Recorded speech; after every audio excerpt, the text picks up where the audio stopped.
And we are live. I'm here with Big Bad Olga Rubin. Olga, thank you for joining me. I'm so happy to be here. We haven't spoken in a while. I was going to say, it's been a minute. How have you been? I've been really good. I've been working hard as always. Yeah. Just working on myself, getting better.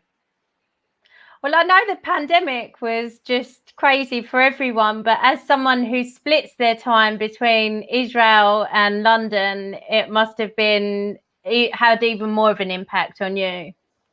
Yes, definitely. I was used to 2019. I was used to traveling like 2 weeks every month and spending with my UK team and GB top team. And since the pandemic hit, it's really hard. Yeah, I haven't been there in such a long time, for at least like 10 or 11 months. And then I just came back for a month and a half with my son, just to make sure like I have a quality time.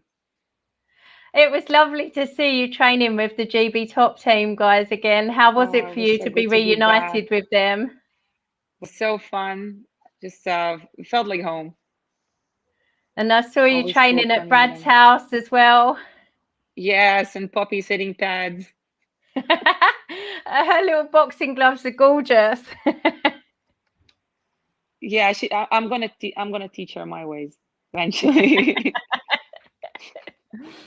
So let's talk about you and your fighting. And it's been a while since we saw you fight, and I was quite hyped for some fight news. It seemed like we were going to be getting some fight news, and then instead of that, you got the news that you'd been released.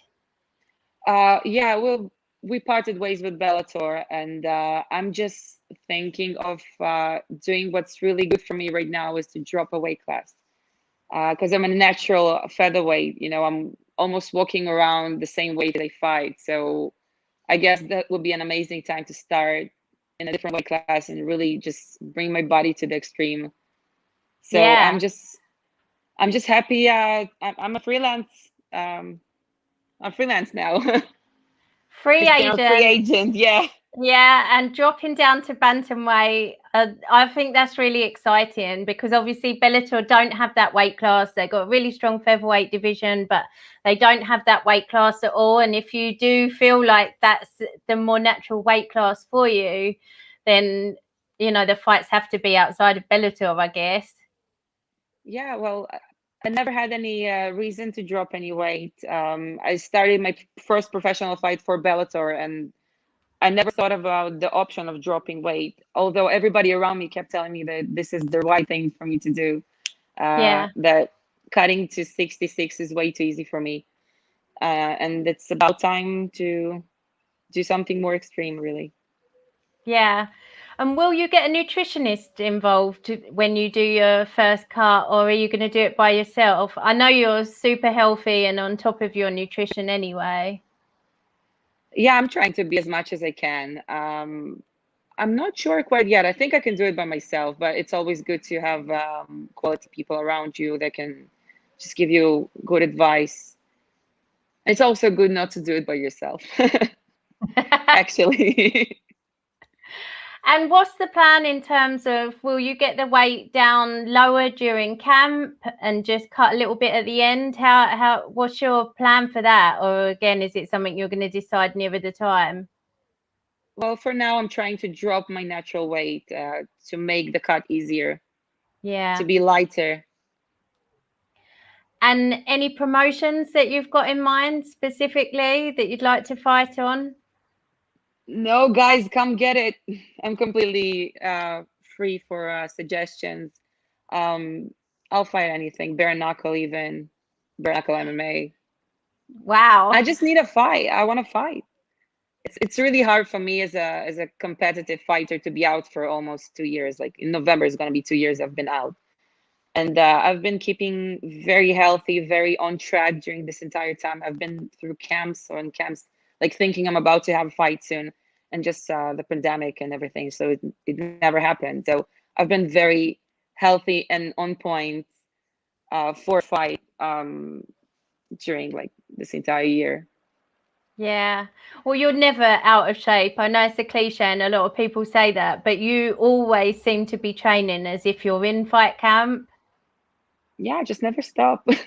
I don't like stopping. Like I don't have days. I don't like days off. I would love That's to see just you have a me. fight in Invicta. Oh, this would be amazing. Yeah, Invicta I has feel a really like strong division.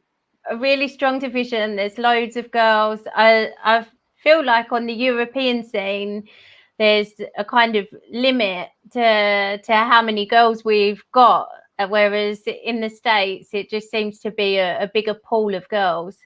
Yeah, it's much more common in the States. Hopefully, Europe is going to turn out like that as well. Ah, I'm sure it But will. there are I'm sure plenty it of will. women exactly in that division, like 125, 135. Most women compete that division. So as a featherweight, it's really hard to find fights. Hopefully in bantamweight, it's not going to be as hard. I think you're right. I definitely think there were way more fights for you at bantamweight. And actually, one of the questions that we've had come through is from Stoomboy. He said, "Who would your dream fight be?" Oh my God. Well, that would be probably Miesha Tate, I had a feeling respectfully. you were going to say her. Yeah. So First of let's talk all, about her comeback fight. What oh did my you God, think? I've watched the fight. I was so excited for her, really, to come back and give that kind of a performance was incredible to watch. She used to be like one of my favorite fighters before she retired. And also, she cornered my opponent, Cindy Dandwa, during our fight in Bellator Tel Aviv. So it's kind of like, yeah, it would be a dream fight.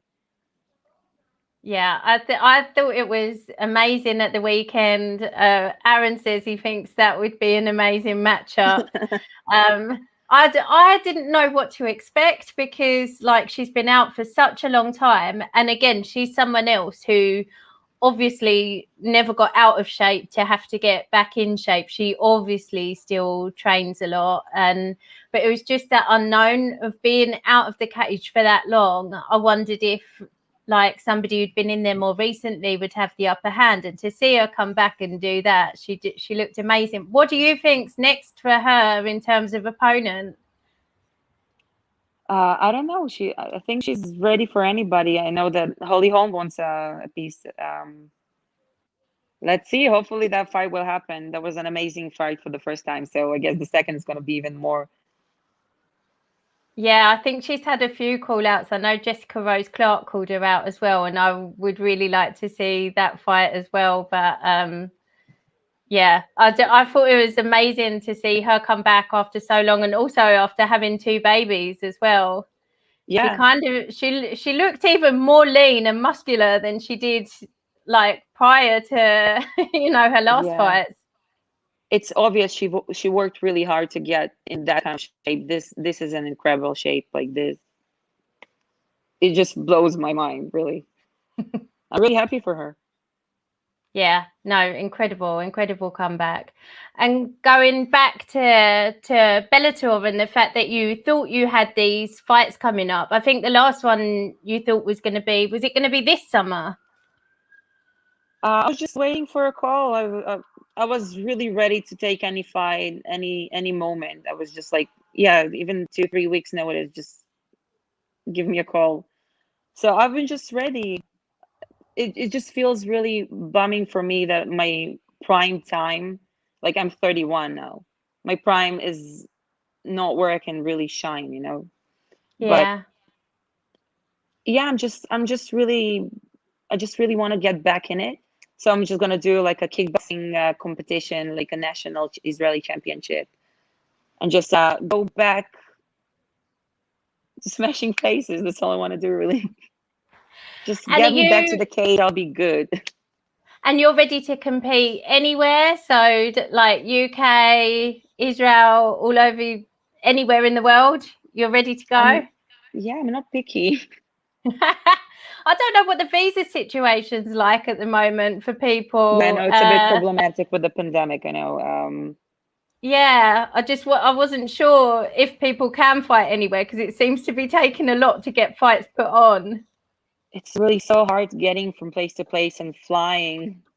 Like I had the situation, I was supposed to fly back on the 7th of July, and my COVID test results didn't return on time, so they didn't allow me on the flight. So I also like I had to order a different flight the next day, and hopefully this will still be the time range of the, yeah, good times.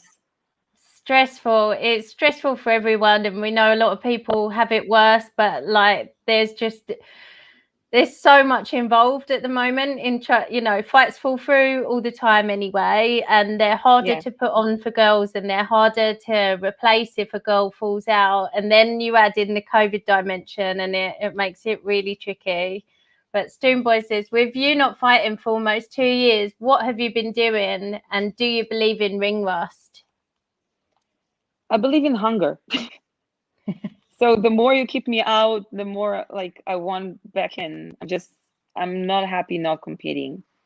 About the rust thing, yeah, I'm just gonna do some kind of a kickboxing match or a boxing match. Just get back at it. I believe in hunger.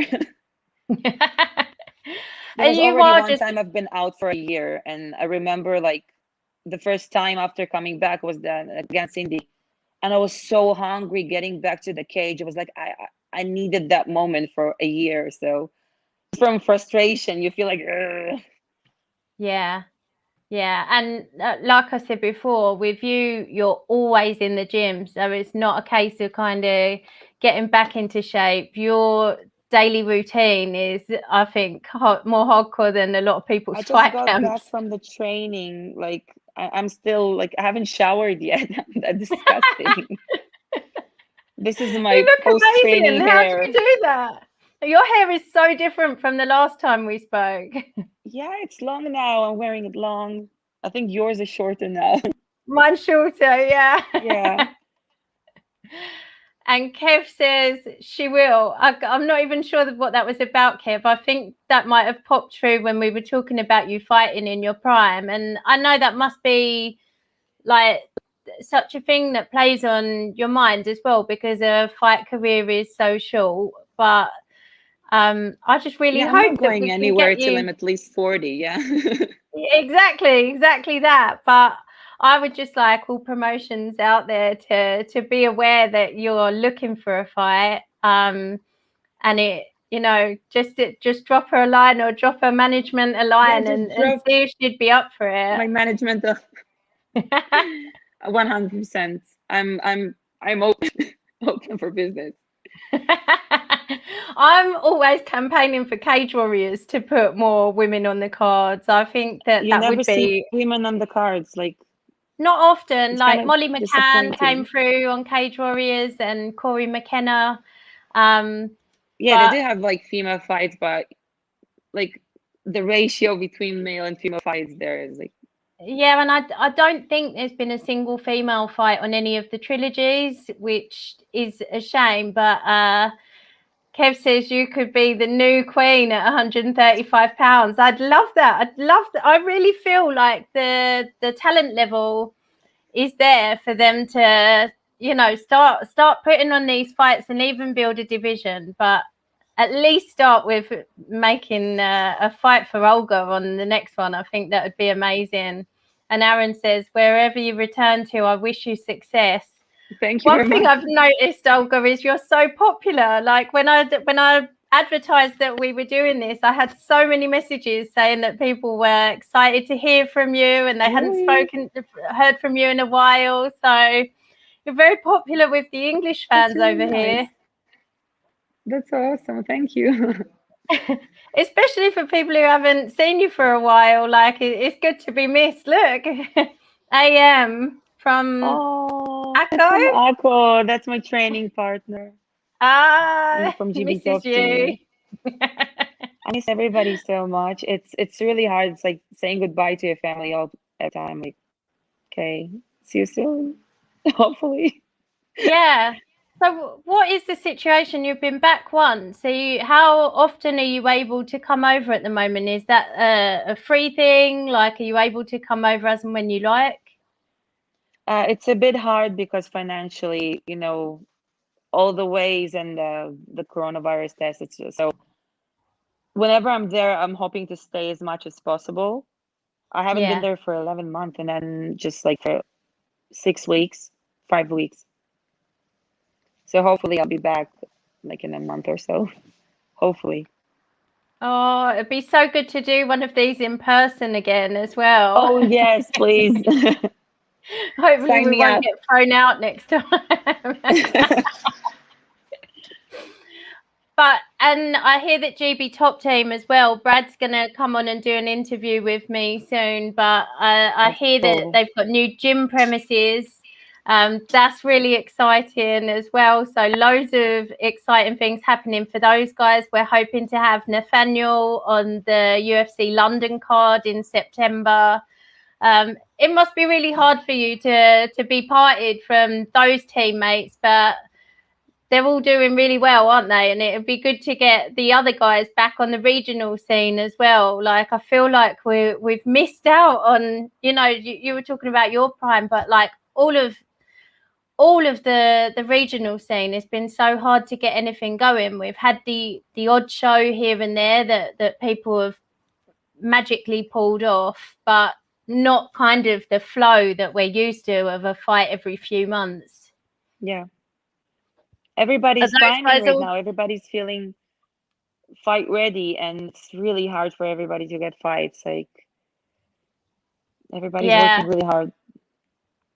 Well, I know Luke Trainer as well, still at Bellator. I think he's only had one fight on his Bellator deal, and I'm itching for him to get a fight too. Kev says the new GBT gym will be the best MMA gym in Europe, never mind the UK. Yes, it's gonna be amazing, I'm sure. Like, I can't wait to get there. It's going to be amazing. It's going to be amazing. So when you were over, were you training with the whole of the pro team, or is not everybody back? Almost everybody's back training. Everybody's at training every day. So yeah, and we have an amazing ladies, like 7 or 8 ladies that train really hard every day, talented, really fun. Going back to your point about the hunger, Aaron said, I've noticed when fights are made, we see a more ferocious fight. The hunger is visible. Yeah. I think people have been out for such a long time. They're so desperate to get back in there. We have seen some really amazing fights and a lot of finishes. Yeah, you just won back in. Yeah. So, Olga, what is training like in Israel? And you were training pretty much the whole way through? I think you only had a short time where you had to train at home, didn't you? Yes, and also, like, I wasn't really not training. I was still training still that same amount of time. Sometimes, like, we were doing it in bubbles, maybe at a friend's house, but we're still training every day. So I cannot say that the Corona time, at least the first 6 months, like, I cannot say I haven't been working hard. Amazing. So I was like ready to fight immediately after everything opened, but still. Oh, Olga, you're so fight ready. Yeah. I just really want to see you back in there. I think it's really exciting. I think the move to Bantam is really going to suit you. I think you're going to be so strong there because you're so strong anyway at featherweight. And just to have that size advantage, I think is just going to suit you down to the ground. And I'm so excited to see you in there. I just hope that it's soon. Kev says that your coach in Israel is the craziest man that you'll ever meet. This is 100%. Why is he so crazy? His name is Moshik Box. Is an amazing human. I call him OG because he's like an old gangster. He has old gangster vibes. He's yeah. It's something that we call not politically correct. It's politically Tourette. You just need to meet him to understand what I'm saying, but that's an incredible human being right there. Well, I really hope to be at your next fight, wherever it is. I'm hoping now travel restrictions are easing. Like, my promise to myself is I'm going to get to as many shows as I possibly can and see as many of the fighters that I want to see as I possibly can, because I didn't take it for granted before. I loved it, but now it's like it's even more precious to me. And I just really want to see you back in there. I really do. Thank you. I'd love to see you on a Cage Warriors card. I'd love to see you on an Invicta card. I'd like to be on any card, really. And Olga would like to be on any card. So small blood or none, I'm in. I'm not sure about the BKB. Is it really something you'd be up for? Well, eventually, yeah. This is exciting. Like Brad has done it. Like, I have to do it. Yeah, but Brad's nose is already busted up. You still look in perfect condition. Not from bare knuckle, not from MMA. No, he did his. This is not the reason his nose is busted. So you can't blame it on bare knuckle. You didn't get a stretch. You didn't get it. Well, yeah, you never know. Maybe you'll pop up against Paige Van Zandt then. Does she still fight at 125 at BKB, or has she gone up? I'm not sure. I think it's 125. I'm not sure about the categories yet. Oh my goodness. Well, yeah, I can't believe that you're up for that crazy world as well. But I hope that anybody watching is going to drop you a line, and we've got fight news really, really soon. Is there anyone that you want to shout out while we're on here? Anybody that you want to say thank you to, or anybody that you want to call out? Call out? Like, I won't call out anybody. Just like, I'll fight anybody like a zombie. Take me. But yeah, I'm just happy I have like an amazing 2 teams, like one here home in Israel and in UK. I just feel very very happy to be able to continue working and getting better, even if it's under the radar, so I can just like really put on a show for everybody. Absolutely. And Kev says bare knuckle MMA. You got it. Give me a call. What promotion does bare knuckle MMA? I'm up for seeing some of that. It's the Game Bred MMA. Oh, Brad must be able to get you on that card for sure. Oh, well, please stay in touch. Please update us of when you're fighting next.